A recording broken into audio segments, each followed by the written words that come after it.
Railway துறையில் TTR வேலை வாங்கித் தருவதாக 10 லட்சம் ரூபாய் மோசடி செய்த கும்பலை போலீசார் கைது செய்திருக்கின்றனர். ரயில்வே சங்க தலைவர் என சொல்லி பலரிடம் மோசடி செய்த கும்பல் சிக்கியது எப்படி? சென்னை அம்பத்தூர் ஒரகடம் பகுதியைச் சேர்ந்த ராமகிருஷ்ணன் கட்டட வேலை செய்து வருகிறார்.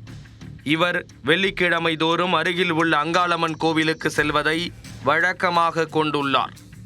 இவ்வாறு செல்கையில் ஆவடி வெள்ளானூர் பகுதியைச் சேர்ந்த விஜய் என்பவர் அறிமுகமாகியிருக்கிறார்.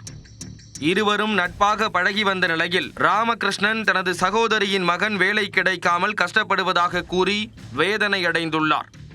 அதைத் தொடர்ந்து விஜய், அவரது கூட்டாளிகள் விஜய், வினோத் ஆகியோர் சேர்ந்து ரயில்வேயில் டிடிஆர் வேலை வாங்கி தருவதாக ராமகிருஷ்ணனிடம் உறுதியளித்துள்ளனர். ரயில்வேயில் தொழிற்சங்க தலைவராக இருக்கும் கௌரவகுமார் கூறினால் உடனடியாக டிடிஆர் வேலை கிடைத்துவிடும் என்றும், இதற்காக கௌரவகுமாருக்கு 10 லட்சம் ரூபாய் கொடுக்க வேண்டும் என்றும் அவர்கள் தெரிவித்துள்ளனர். இதை உண்மை என்று நம்பிய ராமகிருஷ்ணன் பலரிடம் கடன் வாங்கி விஜய், விஜய், வினோத், கௌரவகுமார் ஆகியோருக்கு 10 லட்சம் ரூபாயை பல்வேறு தவணைகளில் ஜிபேயில் அனுப்பியிருக்கிறார்.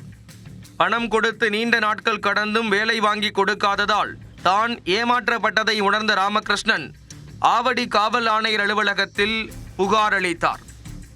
ஆவடி மத்திய குற்றப்பிரிவு வேலைவாய்ப்பு மோசடி பிரிவு போலீசார் விசாரணை நடத்தி விஜய், விஜய், வினோத் ஆகியோரை கைது செய்தனர். இந்த மோசடிக்கு மூளையாக செயல்பட்ட ரயில்வே ஊழியர் என கூறப்படும் கௌரவகுமார் தலைமறைவாகிவிட்ட நிலையில் அவரை போலீசார் தேடி வருகின்றனர்.